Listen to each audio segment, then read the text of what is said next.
आपको बहुत मेहनत करने की जरूरत नहीं, बस घर बैठे आपको पैसा मिल जाता है।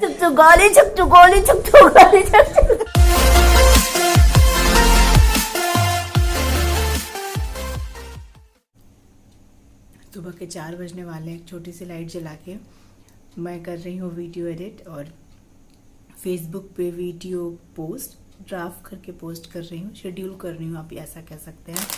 और मेरे हाथ में है ऐसा वाला सुंदर सा पैकेट कुरकुरे का। दिन भर साथ के साथ एकदम आजकल जब से उसका स्कूल खुला ना, भागते दौड़ते पूरा दिन निकल जाता है, एकदम टाइम नहीं मिल पा रहा है। और इस वक्त डेटा भी मुझे अनलिमिटेड मिलता है, तो मैं उसको यूज़ कर रही हूँ और फास्ट काम अपना निपटा रही हूँ। एटलीस्ट सारे वीडियोस को ड्राफ्ट में डाल दूँगी तो अपलोडिंग का काम ख़त्म हो जाएगा। बस मुझे मतलब टाइटल टैग डिस्क्रिप्शन डाल के उनको अपलोड करना पड़ेगा। तो यही मैं कर रही हूँ अभी फेसबुक पे, क्योंकि फेसबुक पे तो थोड़े पुराने वीडियोस जा रहे हैं। और साथ ही साथ मैंने 2 वीडियोस दूसरे वाले चैनल की भी एडिट करके उसको भी शेड्यूल कर दिया है, एक मंडे के लिए, एक वेडनेसडे के लिए। बाप रे, जो लोग कहते हैं ना कि यूट्यूब में तो बस ऐसे ही लोग पैसा कमा लेते हैं और आपको बहुत मेहनत करने की ज़रूरत नहीं, बस घर बैठे आपको पैसा मिल जाता है। काश वो लोग ये समझ पाते। 3:15 मैं यहाँ पे अभी स्क्रीन पे आपको लगा दूंगी कोई स्क्रीनशॉट लेके, एडिटिंग वगैरह का कुछ भी जिससे आपको समझ में आ जाए। 3:15 हो रहे हैं और आज है, अब हो गया 10 तारीख, वैसे तो 9 था बट अब हो गया 12 बजे के बाद का 10 तारीख। और इस वक्त मैं यहाँ बैठी हूँ। अभी मुझे कम से कम आधा घंटा और लगेगा और सुबह उठना है मुझे 6 बजे, क्योंकि 7 को हर हाल में 8 बजे कैंपस के भीतर रहना है अपने स्कूल के। सुबह के लगभग 9 बज रहे थे और सार्थ आज स्कूल नहीं गया, उसकी तबीयत थोड़ी ठीक नहीं थी, तो मैंने आज उसका स्कूल बंक करा दिया। तो मैंने सोचा क्यों ना इस टाइम को थोड़ा यूटिलाइज़ किया जाए। वो सो गया था वापस से, तो मैंने पूरी अलमारी खाली की अपनी और वापस से सबको रीअरेंज कर रही हूँ। साथ में मेरा हमेशा का हैबिट रहता है, जब भी मैं अलमारी अपनी ऑर्गेनाइज करती हूँ, हर बार कुछ ना कुछ कपड़े जो मुझे लगते हैं कि ये नहीं पहनने वाले या ख़राब हो गए, उसको निकाल देती हूँ। एटलीस्ट हर 3 to 4 मंथ में मैं ये ज़रूर करती हूँ। तो ये सबसे पहले मैंने मेरा वाला जो सेक्शन था ना, ये मैंने ठीक कर लिया है 4 साइड करके। ये स्क्वायर शेप में है ना यहाँ पे स्पेस, तो इसलिए 4 पार्ट करके मैंने यहाँ पे अपना रख लिया। ऊपर वाला भी शेल्फ मैंने ठीक कर लिया था। उसके बाद सबसे लास्ट में मैंने हाथ डाला था। सबसे नीचे वाला भी मेरा सेक्शन है, वो भी मैंने ठीक कर लिया था। उसके बाद सबसे लास्ट में मैंने साथ के सेक्शन में हाथ डाला था। ये साथ के रहे सारे न्यू कपड़े, ब्रांड न्यू कपड़े। इनको ना मैं थोड़ा पीछे साइड में करके रखती हूँ, क्योंकि फ्रंट से ही कपड़े ज़्यादा यूज़ होते हैं, तो इनको मैं पीछे के साइड में रखती हूँ। और ये रहे साथ के पैंट। मतलब बच्चों के तो छोटे छोटे कपड़े इतने ज़्यादा मतलब सेग्रीगेट हो जाते हैं ना। ये उसके जीन्स वाले पैंट हैं, क्योंकि और ये सारे ब्रांड न्यू है। पता है आपको, मैं उसको जीन्स के पैंट नहीं पहनाती ज़्यादा, बहुत रेयर पहनाती हूँ, बहुत ही रेयर। जब ऐसा कुछ मैच करना होता है तभी पहनाती हूँ, अदरवाइज़ मुझे जीन्स का पैंट नहीं पसंद है। तो सारे टी शर्ट यूज़ हो जाते हैं जो सेट वाले होते हैं उनमें से ना, और पैंट रह जाता है। ये अभी कुछ पैंटालून्स के छोटी ने ना बहुत सारे टी शर्ट्स खरीदे थे उसके, जैसे गर्मियाँ शुरू हुई थी तो उसमें के सारे ब्रांड न्यू टी शर्ट है। कुछ इसमें से 1-2 टी शर्ट उसने 1-2 दिन पहना है एक बार, और बाकी सारे नए हैं। अच्छा खासा कलेक्शन उसके पास इस साल ना नए कपड़ों का हो गया है गर्मी में। मुझे ऐसा लगता है कम से कम नाना करते हुए भी तो उसके पास 15 जोड़ी तो बिल्कुल नए नए कपड़े हो गए हैं, जिसमें से कुछ एवरेज है और कुछ सारे ब्रांडेड है। और ये मैं अब सेग्रीगेट करने के बाद सबको वापस से अरेंज कर रही हूँ अलमारी में। मेरे सेक्शन इतने डिवाइडेड होते हैं ना, मतलब बॉटम्स के भी मैं 4 सेक्शन रखती हूँ। एक सेक्शन में साथ का इनर वेयर, उसके बाद जो हाफ घर में पहनने वाले होते हैं शॉर्ट्स वो, उसके बाद जीन्स वाले शॉर्ट्स, उसके बाद कैप्री साइज के पैंट्स, उसके बाद फुल पैंट्स, फिर जीन्स वाले पैंट्स। इस तरीके से तो 5 सेक्शन मेरे सिर्फ बॉटम के हो जाते हैं, और सिमिलरली अपर्स के भी। तो बैक साइड जो होता है ना शेल्फ का, छोटे बच्चे का तो इतना छोटा छोटा कपड़ा फोल्ड हो जाता है कि आप बैक साइड में भी कपड़े अरेंज कर सकते हो। तो जितने नए नए होते हैं ना, जिनको जो या तो पार्टी वेयर होता है या फिर बिल्कुल अभी नया है, मैंने अभी रखा है कि चलो किसी ओकेज़न पे पहनाऊंगी, उन सब को मैं पीछे में लगा देती हूँ। और फ्रंट में वो कपड़े होते हैं जो वो डे टू डे लाइफ में सुबह शाम घर में पहनता है, या फिर जैसे मार्केट गया या फिर कहीं बाहर तक गया नॉर्मली, तो उस तरीके के कपड़े होते हैं, वो मैं फ्रंट साइड में लगा देती हूँ। और ये भी उठने के मूड में लगभग हो चुका था। जब तक कि उठा तब तक मेरा सारा काम ऑलमोस्ट फिनिश हो चुका था। Hi guys, good morning, welcome back to the vlog. Hope you are doing absolutely fine. Good morning नहीं, अब तो गुड आफ्टरनून हो चुका है इनफैक्ट। हाय कर दो। हाँ, साथ में मोबाइल फ़ोन मिल गया है आज। गेट पे खड़ा था जब पापा आए तो उनके पॉकेट से ले लिया ज़बरदस्ती करके। पापा ने भी दे दिया आज, क्योंकि काफ़ी टाइम के बाद मिला, आई थिंक 1-1.5 महीने के बाद इसको फ़ोन मिला है। और आज इसकी तबीयत भी ठीक नहीं है। मॉर्निंग में इसको हो गया एक लूज मोशन और एक वॉमिटिंग। वॉमिटिंग नहीं होता, वॉमिटिंग मेरी वजह से हो गया बिकॉज मैंने इसको दवा खिला दिया ज़बरदस्ती क्या मतलब खिलाने की कोशिश करी है। वो शायद फ्लेवर इसको पसंद नहीं है, जबकि लगभग 1 साल पहले एक बार इसको हल्का सा लूज मोशन और हुआ था, तब मैंने इसको सेम दवा दिया था, तब आसानी से खा लेते, बट इस बार नहीं खा रहा था। ममा महक रहा है ऐसा करके कह रहा था, और जब मैंने खिला दिया तो उसके बाद वॉमिटिंग कर दिया है। तो पहले तो मुझे लगा कि नहीं ये नॉर्मल वॉमिटिंग है, दवा की वजह से नहीं हुआ है। तो 1-2 घंटे के बाद जब थोड़ा स्टेबल हो गया तब दोबारा मैंने दवा खिलाने की कोशिश की, तो दोबारा भी दवा खाते ही वॉमिट कर दिया है। तब मुझे लग गया कि इसको शायद ये फ्रेगरेंस टॉलरेट नहीं हो रहा है, इसलिए वॉमिटिंग करते रहे। इस वक्त अभी नोज़ वगैरह से ज़्यादा सेंसिटिव हो गया होगा, तो एकदम से जान सूखी हुई है। मम्मी तो आधे घंटे पे फ़ोन कर रही हैं, वो निकल रही थी गेट से तब ये सब हो रहा था मॉर्निंग में, इसलिए आज मैंने इसको स्कूल भी नहीं भेजा है, और पापा भी घर में हैं, सब लोग आधे घंटे पे मॉनिटर कर रहा है। बेटा भी फर्स्ट बार ही थोड़ा ज़्यादा हुआ था, उसके बाद 1-2 बार और गया है टॉयलेट, लेकिन बहुत थोड़ा सा लूज मोशन हुआ है। मतलब अब सिचुएशन कंट्रोल में है। क्रॉस फिंगर मैंने खूब सारा ORS पिलाया है, ORS ही पिला रही, ORS और खिचड़ी 1 स्पून, सिर्फ 1 स्पून खिचड़ी और 2 सिप ORS, ऐसे करके मैं लगभग 1 बजने को है अभी।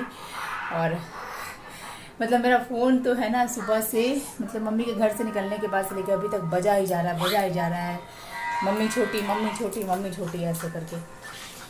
बट पापा हैं घर में और मैं हूँ, अभी स्टेबल है, टचवुड, माता रानी की कृपा से शाम तक ठीक हो जाएगा। और ये हुआ क्यों है देखिए, ये है थोड़ा सा क्रीम एलर्जिक, इसको क्रीम नहीं टॉलरेट होता है। तो कल इसने थोड़ा सा केक खा लिया था, तो केक जैसे कि इसने खुद से निकाल लिया था ऊपर से क्रीम वाला पोर्शन। हम लोग इसको केक देते हैं ना तो नीचे से देते हैं ब्रेड वाला पोर्शन, जिसमें ब्रेड ज़्यादा रहे और क्रीम कम रहे, जबकि ये ले लेता है ना तो ऊपर से निकाल लेता है, तो उसमें क्रीम ज़्यादा लग जाता है। तो जहाँ इसने 1 से 2 स्पून खाया क्रीम, तो उसको थोड़ी प्रॉब्लम होती है। तो हम लोग को लग रहा था कि कुछ होगा, बट अगले दिन हो गया, कोई बात नहीं। और एक तो वो गलती हो गई इससे, दूसरा क्या किया इसने, कल शाम में खाया इसने बॉयल कॉर्न, और पूरे माउथ में भर लिया था, एक फुल ऑफ माउथ जितना इसकी आ सकता था उतना फुल ऑफ माउथ इसने कॉर्न भर लिया था, च्यू नहीं किया। जब मैंने देखा कि इसने पूरा माउथ में भर लिया है, च्यू करके निगल नहीं रहा है, तो मैंने इसके हाथ से कॉर्न ले लिया, लेकिन जितना माउथ में इसके रह गया था वो ये ऐसे ही निगल गया बिना अच्छे से च्यू किए हुए। क्योंकि मैं इसको बोल रही थी कि बेटा अगर नहीं खाया जा रहा तो स्पिट कर दो, फेंक दो, बट इसने निगल लिया, तो च्यू नहीं किया, तो वो कॉर्न ने ना इसको नुकसान कर दिया है। एक तो बच्चे ने पहली बार कॉर्न खाया था, जबकि हमने बहुत एकदम ऐसे दबाने पे वो बॉयल किया था हमने बहुत अच्छे से नमक डाल के, उसको ऐसे दबाने पे एकदम आसानी से चावल की तरह वो मैश हो रहा था। बेबी कॉर्न था, इतना सॉफ्ट कॉर्न था, इतना मुलायम बॉयल किया गया था, तब भी नुकसान कर गया, जबकि कॉर्न बच्चों के लिए सही नहीं होता। मैंने नहाना धोना भी नहीं हुआ है, सब लग रहा है चेहरा, वैसे पता नहीं मैं बीमार हूँ। दूर से देखो बेटा,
शाम का समय था, मैं सार्थ का बैग अरेंज कर रही थी। यहाँ पर मैंने उसके बैग में एक extra set of T shirt और पैंट डाल दिया है, जस्ट बिकॉज कभी बच्चा है वो गीला कर ले या कुछ भी कर ले, तो मतलब उनको चेंज करने में प्रॉब्लम नहीं हो, आसानी से आपके बच्चे का कपड़ा चेंज करा के भेज देंगे। अदरवाइज़ वो क्या करेंगे, बच्चे को गीला ही बिठाएंगे या फिर ड्रायर वगैरह से सुखाएंगे तो उनको भी परेशानी होगी, बच्चे को भी परेशानी होगी। तो बेटर है कि आप एक सेट हमेशा रख दीजिए बच्चे के बैग में। मैं फर्स्ट डे से रखती हूँ। तभी एक बार ऐसा हुआ था कि साथ ने पूरा वाटर बॉटल अपना गिरा लिया था अपने ड्रेस के ऊपर, तो उन्होंने चेंज करके भेज दिया था। और ये साथ के बैग से बहुत सारा कागज़ का टुकड़ा निकला है जिसको कि उसने मछली बना के अपने उसमें रख रखा। अभी मम्मी मेरा और साथ का कार ड्राइविंग रिकॉर्ड कर रही थी और बटन प्रेस ही नहीं की। वाह, अभी हम लोग बहुत अच्छा ड्राइव कर रहे थे।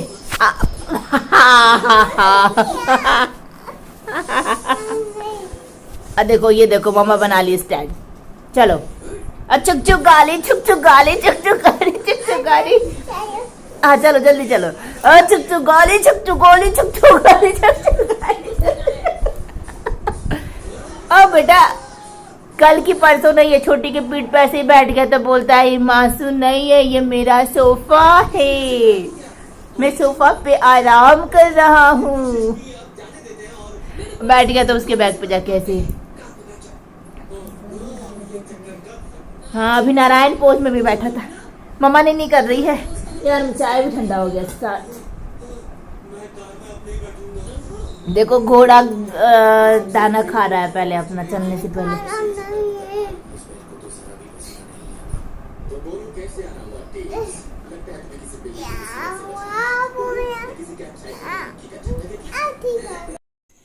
आज दिन में पता है किसी ने भी दाल नहीं खाया। घर में जो चावल दाल सब्जी बनती है तो सबने सब्जी चावल खा लिया था, दाल सारा का सारा वैसे ही बचा रह गया था।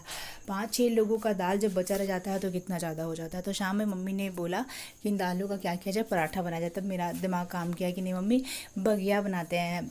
मे भी आपकी तरफ इसे पिट्ठा बोलते होंगे या कुछ और नाम से जानते होंगे, हमारी तरफ इसको बगिया बोलते हैं। चावल के आटे का डो बनाते हैं और उसमें दाल को भून के स्टफ़ करते हैं और इस तरीके का शेप तैयार करते हैं।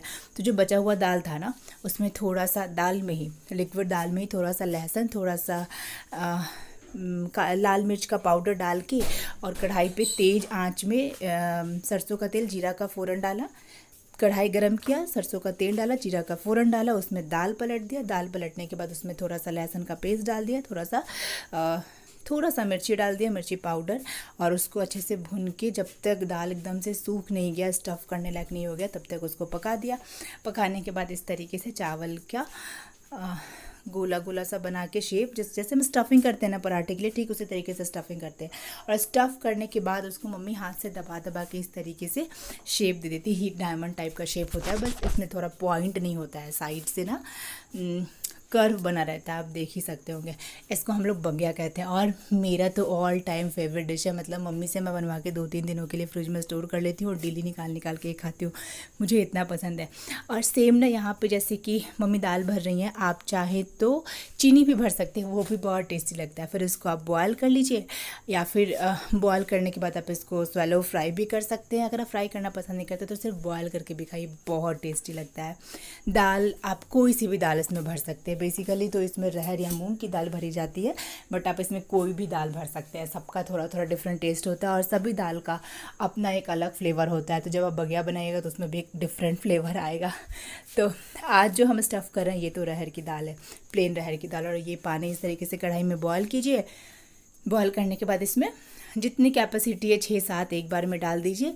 और जैसे ही बगिया बॉयल हो जाएगा ना तो ये ऊपर की तरफ आ जाता है, पानी नीचे रह जाएगा और बगिया ऊपर की तरफ आ जाएगा। ये पानी आपको थोड़ा सा वाइट इसलिए दिख रहा होगा बिकॉज इसमें मैंने 2-3 बारी पहले से बॉयल कर लिया है। मतलब मैं पानी बार बार चेंज नहीं करती, जैसे एक बार पानी बॉयल किया उसी में बगिया बॉयल कर लिया, फिर वो पानी गर्म रहता है, उसमें अगर पानी कम हो गया तो थोड़ा सा और पानी डाल दिया और फिर उसमें बॉयल कर लिया। तो ये देखिए मैंने एटलीस्ट मुझे लगता है 2 राउंड तो मैंने पहले से बॉयल कर रखा था। तो इस तरीके से आप भी कर सकते हैं। पानी बार बार बदलो तो वो बहुत ज़्यादा मतलब गैस भी कंज्यूम होगा, क्योंकि बार बार आपको पानी को बिल्कुल ठंडे से गर्म करना पड़ेगा। इसलिए गर्म खौलते हुए पानी में घट जाए तो थोड़ा सा और पानी डाल दीजिए। साथ में हम बना रहे थे यहाँ पे हरे टमाटर की चटनी, बहुत टेस्टी लगती है। इसमें कुछ नहीं करना, बस ऐसे ही फ्लेम पे रख के टमाटर को पलट के पका लेना है। उसके बाद ऊपर से जो हल्का हल्का ब्लैक हो जाए उसका छिलका हटा लीजिए, हल्का सा डालिए इसमें नमक, हल्का सा सरसों का तेल, और अगर आप हरा मिर्च खाना पसंद करते हैं तो बस सबको मैश कर दीजिए और हो गया आपका चटनी तैयार। बघिया के साथ खाइएगा, बहुत टेस्टी लगता है। मुझे तो ऐसे ही पसंद है बहुत, बट आप ये वाला चटनी बनाइएगा जब हरे टमाटर का ना, तो ये थोड़ा खट्टा लगता है तो और ज़्यादा अच्छा लगता है। तो ये हमारे किचन गार्डन का टमाटर था, पापा लेकर आए थे सब्जी में डालने के लिए, बट हमने इसका चटनी बना लिया। ये भी बहुत टेस्टी लगता है। तो एक तरफ ना मैं टमाटर रोस्ट कर रही थी, ऐसे ही फ्लेम पे रख के मैं पका लेती हूँ। मतलब मुझे उतना एक्सपीरियंस नहीं, मेरे से बहुत इधर उधर स्लिप करता है। मम्मी जब पकाती है ना तो उनका स्लिप नहीं करता, बहुत बढ़िया से एक जैसा पकता है। और अभी जस्ट चैती छठ फिनिश हुआ था ना, तो किसी के घर से प्रसाद आया था हमारे यहाँ। मतलब हमेशा उनके घर में चैती छठ होता है तो हमेशा वो प्रसाद भेज देते थे। बहुत सारा प्रसाद आया था तो मम्मी सब में बांट रही थी। फाइनली पहले मेरा हाथ जो सबसे पहले जाता है ना, वो पेड़ा पे जाता है। मुझे पेड़ा बहुत पसंद है।